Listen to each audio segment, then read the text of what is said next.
ఇంకా మీలో రక్షణ పొందకపోతే ఇది అవకాశమేనా? మీలో ఇంకా బాప్తిసం పొందకపోతే ఇది అవకాశం. నిన్ను నీ కొరకు నీకు సృష్టిని కలగజేసిన వాడు, నీకు రూపమించిన వాడు, నీ కొరకు త్యాగశీలుడైన దేవుడు. ఆయన ప్రేమ ఎంత గొప్పదో ఆలోచించు. నీకు రక్షణ ఓడను కట్టాడు నా దేవుడు. కన్నీళ్లతో ప్రార్థన చేసుకో, తీర్మానంతో రా. ఇంకా మీలో ఎవరైనా రక్షణ పొందకపోతే, మీలో ఇంకా బాప్తిస్మాలు పొందకపోతే, ఇంకా మీ కుటుంబం శాపగ్రస్తమైన స్థితిలో ఉన్నట్లయితే, అయ్యో అంతం వచ్చేసింది కదా, అంతము సమీపించింది కదా. నా ప్రభు త్వరగా రాబోతున్నాడు ప్రియ దేవుని బిడ్డ. నా ప్రభు త్వరగా రాబోతున్నాడు ప్రియ దేవుని బిడ్డ.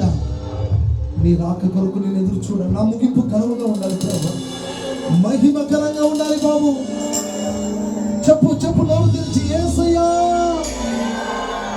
నేను మహిమకరంగా ముగించుకోవాలి నాయనా, నేను ఘనముగా ముగించుకోవాలి నా జీవితాన్ని ప్రభు, నేను పరిశుద్ధంగా ముగించుకోవాలి నా లైఫ్ని ప్రభు.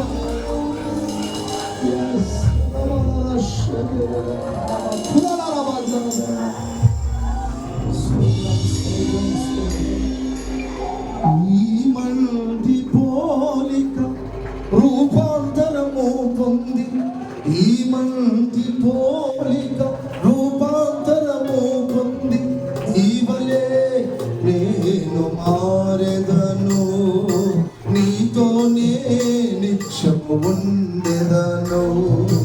ఈవలే నేను మారెదను, నీతోనే నిత్యము ఉండెదను.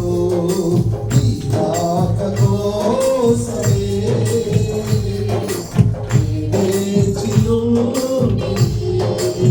చెప్పండి.